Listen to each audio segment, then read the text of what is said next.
Captain Kidd's Money by Harriet Beecher Stowe. One of our most favorite legendary resorts was the old barn. Sam Lawson preferred it on many accounts. It was quiet and retired, that is to say, at such distance from his own house that he could not hear if Hepsy called ever so loudly. Farther off than it would be convenient for that industrious and painstaking woman to follow him. And there was the soft, fragrant cushion of hay, of which his length of limb could be easily bestowed. Our barn had an upper loft with a swinging outer door that commanded a view of the old mill, and the waterfall and the distant windings of the river, with its grassy green banks, its graceful elm draperies, and its white flocks of water lilies. And then on this Saturday afternoon, we had Sam all to ourselves. It was drowsy, dreamy October day, when the hens were lazily crying in a soft, conversational undertone with each other, and they scratched and picked the hayseed. Under the barn windows, below in the barn, black Caesar sat quietly hatchling flax, sometimes gurgling and giggling to himself with an overflow of that interior jollity with which he seemed to be always full. The African in New England was a curious contrast to everybody around him in the joy and satisfaction that he seemed to feel in the mere fact of being alive. Every white person was glad or sorry for some appreciable cause in the past, present, or future, which was capable of being definitely stated. But black Caesar was in an eternal giggle and frizzle and simmer of enjoyment for which he could give no earthly reason. He was an embodied joy, like Shelley's skylark. "Just hear him," said Sam Lawson, looking pensively over the hay-mow and strewing hayseed down on his wool. "How that ar critter seemed to tickle and laugh all the while 'bout nothing. Lordy massy, he don't seem never to consider that this life's a dream, an empty show." "Look here, Sam," we broke in, anxious to cut short a threatened stream of morality. "You promised to tell us about Captain Kidd and how you dug for his money." "Did I now? Well, boys, that our history o' Kidd's a warning to fellers why Kidd had a pious parents and a Bible and sanctuary privileges when he was a boy and yet come to be hanged. It's all in this 'ere song I'm going to sing ye. Lord massy, I wish I had my bass viol now." "Caesar," he said, calling down from his perch, "can't you strike the pitch, O Captain Kidd, on your fiddle?" Caesar's fiddle was never far from him. It was, in fact, tucked away in a nice little nook just over the manger, and he often caught an interval from his work to scrape a dancing tune on it, keeping time with his heels, to our great delight. A most wailing minor key tune was doled forth, which seemed quite refreshing to Sam's pathetic vein, as he sang in his most lugubrious tones, My name is Robert Kidd, as I sailed. My name was Robert Kidd, God's laws I did forbid, and so wickedly I did, as I sailed.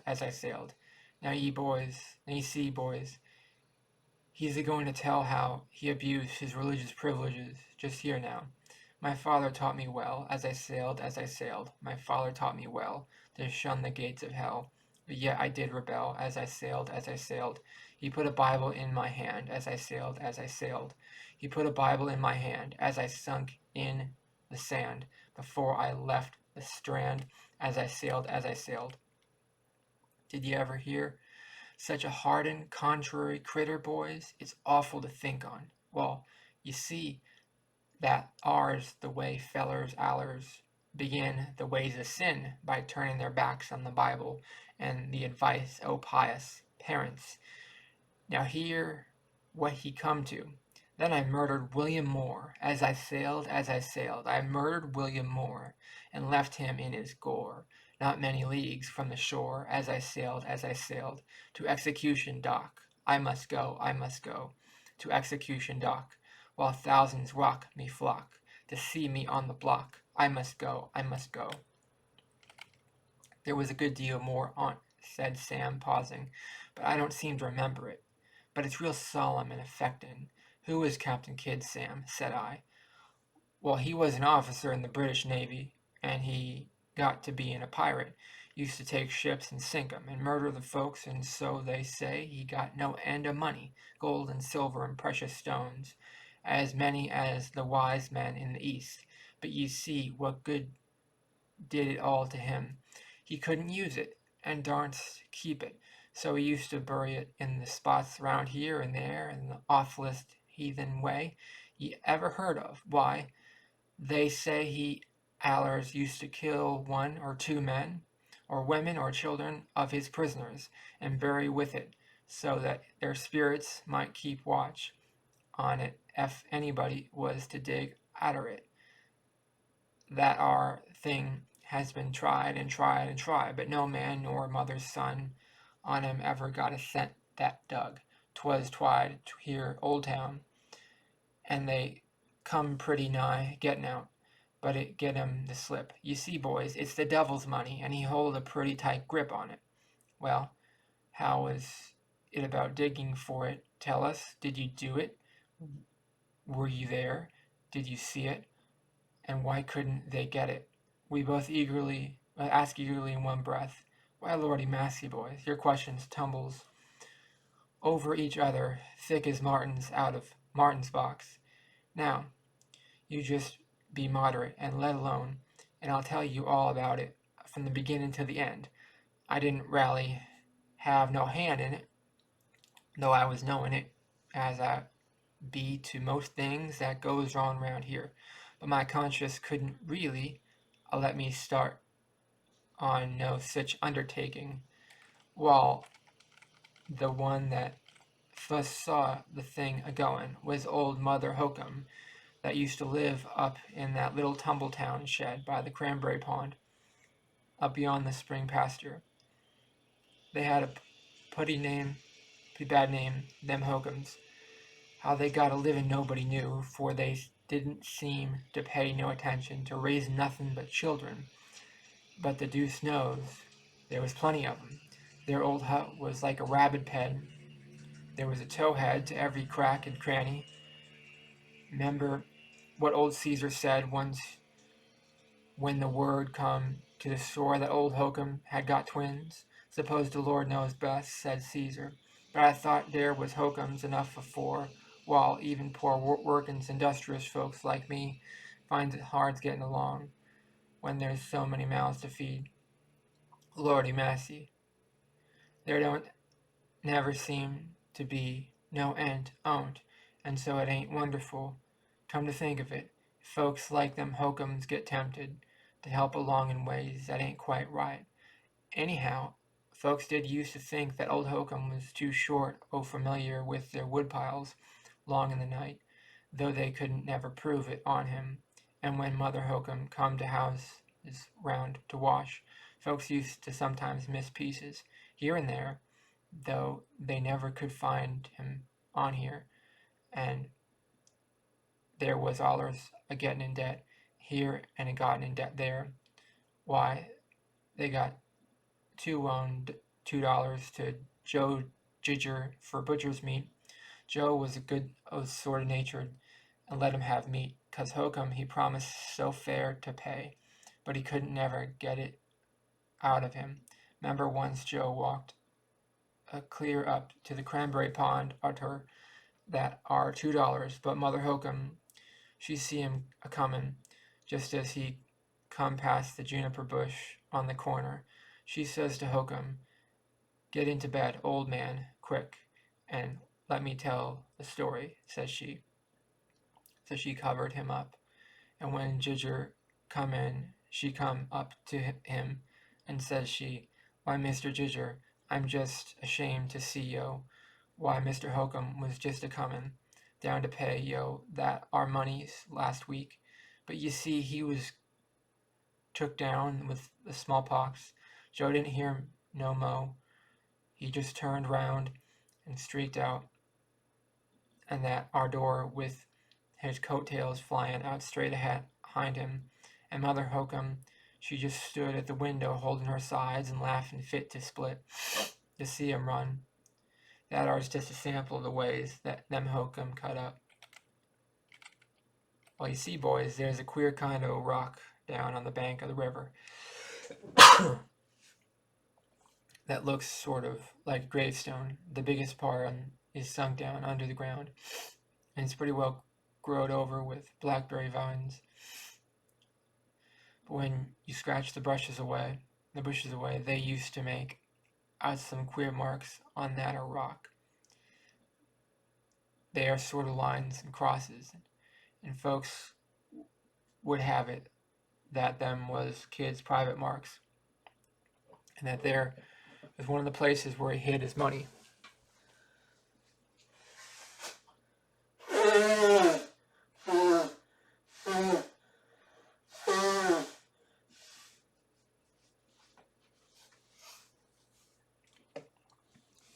Well, there's no saying fairly how it come to be thought so, but fellers used to say so, and they used sometimes to talk it over to the tavern and kind of wonder whether or no, if they should dig, they shouldn't come to something. Well, old Mother Hokum, she heard it. She was a sort of enterprising old critter. Fact was, she had to be, 'cause the young Hokums were just like bagworms. The most they growed, the more they eat, and I expect she found it pretty hard to fill their mouths, and so she said if there was anything under that rock, they'd as good have the devil as a devil, so she didn't give old Hokum no piece of his life, and he must see that there was there. Well, I was with them the night was talking on it. You see, Hokum, he got 37 cents worth of lemons in spirit. I see him going by as I was out splitting kindlings, and says he, Sam, you lest go long up to the house tonight, says he. Toddy Whitney and Harry Wiggum's coming up, and we're going to have a little something hot, says he. And he kind of showed me the lemons and the spirit, and I told him I guess I would go long. Well, I kind of wanted to see what they'd be up to, you know. Well, come to find it, they was talking about Captain Kidd's treasures and laying out how they should get it, and settling one another on with great stories about it. I've heard that there was a whole chest full of gold guineas, said one, and I heard, gold bracelets and earrings and finger rings all sparkling with diamonds, says another. Maybe it's old silver plate with some of them old West Indian grandees, says another. Well, whatever it is, says Mother Hokum, I want to be into it, says she. Well, Sam, wouldn't you jine, says they. Well, boys, says I kinda don't feel like jinnin'. I sorta ain't clear about the rights, though. Seems to me it's mighty nigh like going to the devil for money. Well, says Mother Hokum, what if 'tis? Money's money, get it how ye will, and the devil's money will buy as much as meat as any. I'd go to the devil if he gave me good money. Well, I guess I wouldn't, says I. Don't you remember the sermon Parson Lothrop preached about hastin' to be rich last supper day? Parson Lothrop, to be hanged, says she. Well, now, says she, I'd like to be a person with his silk stockings and great gold-headed cane, a lopping in his carriage behind his fat prancing horses, coming to meeting his preachers, poor folks, not to want to be rich.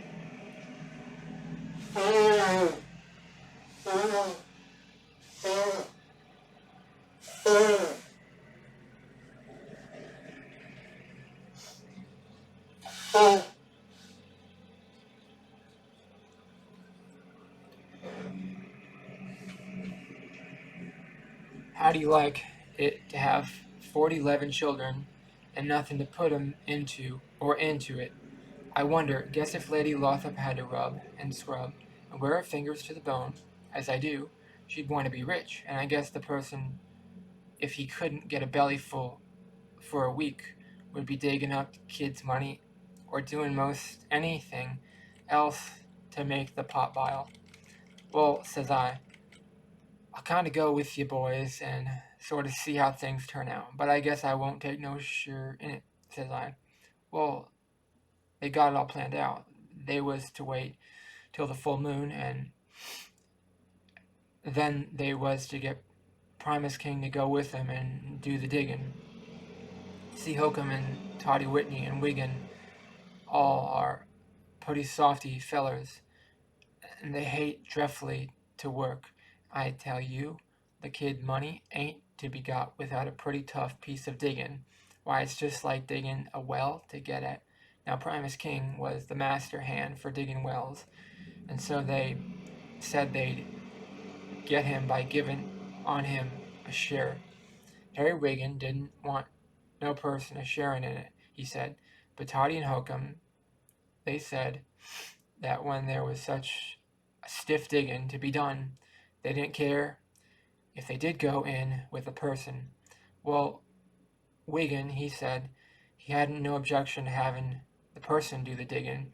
It was the share in the profits he objected to. Well, says Hokum, you can't get him without, says he. Primus knows too much, he says. You can't fool him. Finally, they agreed that they was to give Primus $20 and share the treasure among themselves. Come to talk with Primus, he wouldn't stick in a spade unless they pay him aforehand. You see, Primus was up to him. He knowed about Ginger, and there wasn't none of them that was particularly good pay, and so they all just had to rake and scrape and pay him down the $20 among them, and they agreed for the first full moon at 12 o'clock at night, the 9th of October. Well, you see, I had to tell Hepsy I was going out to watch. Well, so was I, and not just the way she took it, but Lordy Massey, a feller has to tell his wife something to keep her quiet, you know, especially Hepsy. Well, all the moonlight nights that ever I did see, I never did see one equal to that. Why, you could see the color of everything, I remember. I could see how the huckleberry bushes on the rock was red as blood when the moonlight shone through 'em, 'cause the leaves, you see, had begun to turn.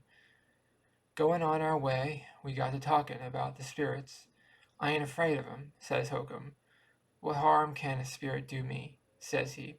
I don't care if there's a dozen of 'em, and he took a swig at his bottle.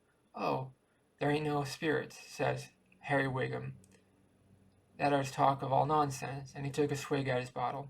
Well, says Toddy, I don't know about that are. Me and Ike Sanders has been the spirits in Captain Brown's house.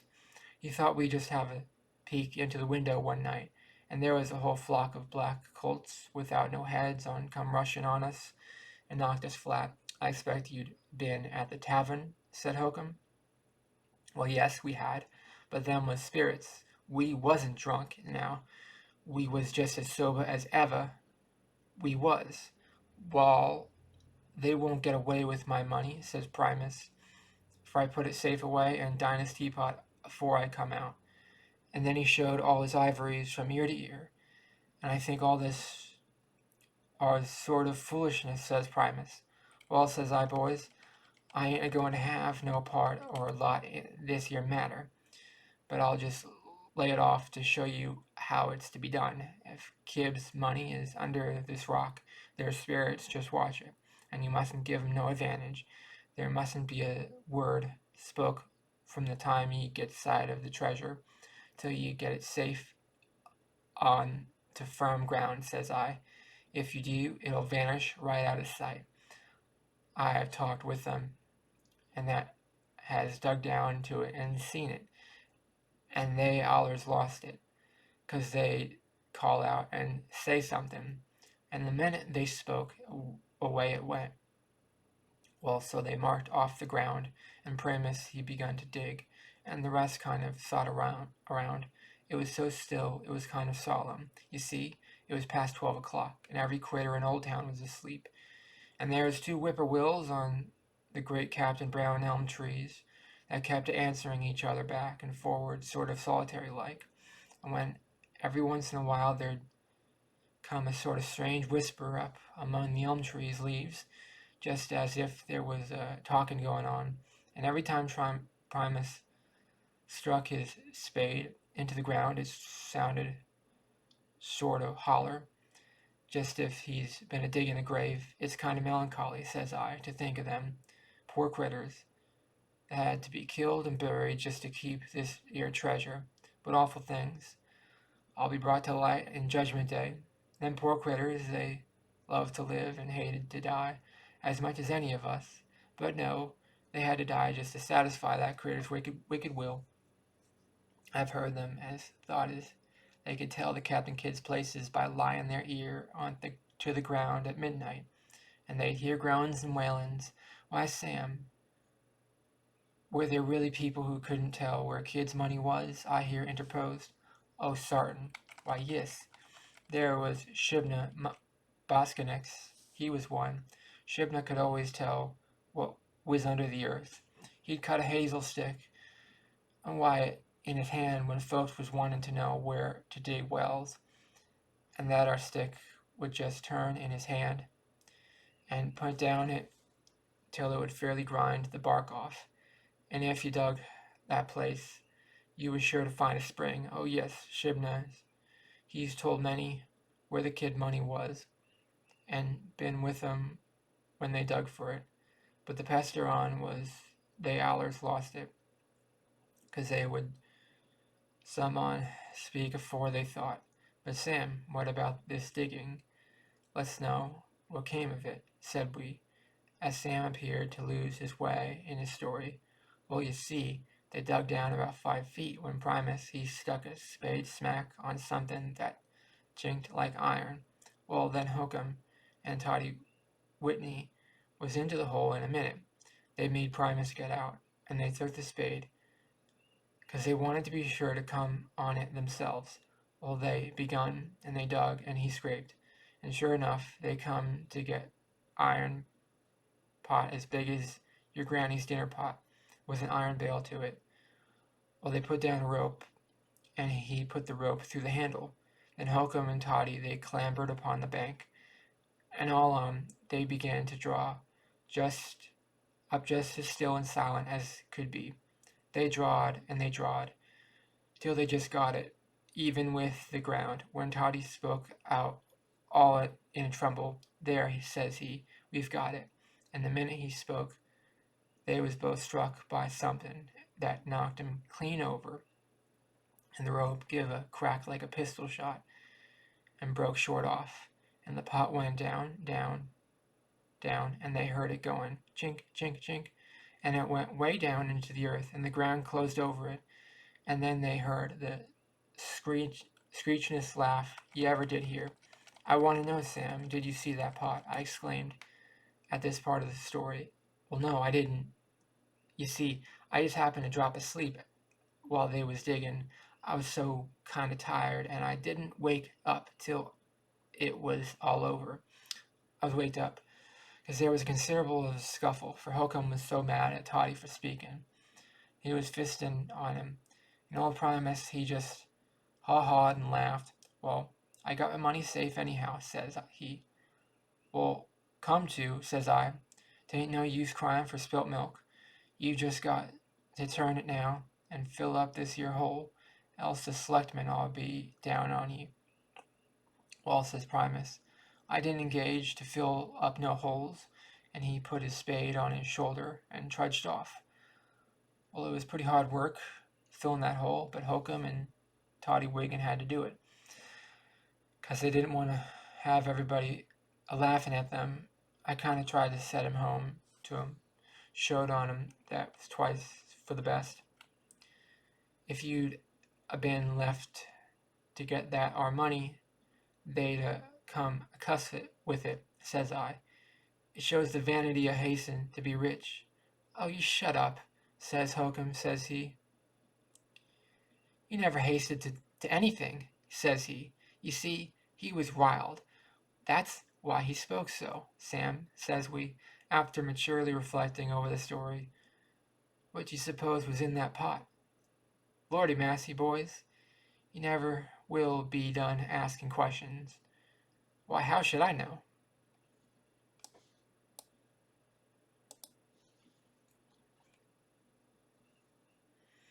And that's the end of Captain Kidd's Money by Harriet Beecher Stowe. I thought it's a good story. It's a lot of ways people go through a lot of foolishness to pass the time, but a lot of people search for buried treasure. It's sort of like what I'm doing on this channel. I'm searching for buried treasure. And I know it's not going to get me anywhere, but it's a lot of foolishness, and I do it anyways because I need to pass the time. And sometimes treasure hunting is the only thing you can do. It's sort of like how people go to gold rushes. Probably there's a gold rush happening in California during this when it's written in the mid 19th century. So maybe that's what this story was about, Captain Kidd's Money. Though I think Harry Beecher Stowe was writing before the gold rush of 1849. So maybe it was 69. So maybe it was before the California gold rush. But it's funny. People are always searching for gold, whether it's buried treasure from old pirates or on YouTube channels or on TikTok channels. People always search for buried gold. People always want that quick way to a lot of money. A lot of ways, it's just stories. It's just pirate stories, and pirate stories are what makes us live. It gives us a purpose. It gives our lives meaning. And it doesn't have to be as romantic or fanciful as we want it to be, but it's just a story and it's something to believe in anyway. Let me know in the comments below, what do you think of Captain Kidd's Money? I liked it. It's just one of those stories that guys searching for buried treasure, like toxic masculinity and all that stuff. And guys like to waste their time doing foolish things, trying to get rich quick, because they know if they get rich, then things will get better for them. Their lives will get better. Like my dad has a gambling problem where he keeps gambling all his money away, but he's okay. But just he puts his life in jeopardy by gambling all his money away. But it's dangerous for him to do that. But he does it anyway because it gives his life meaning.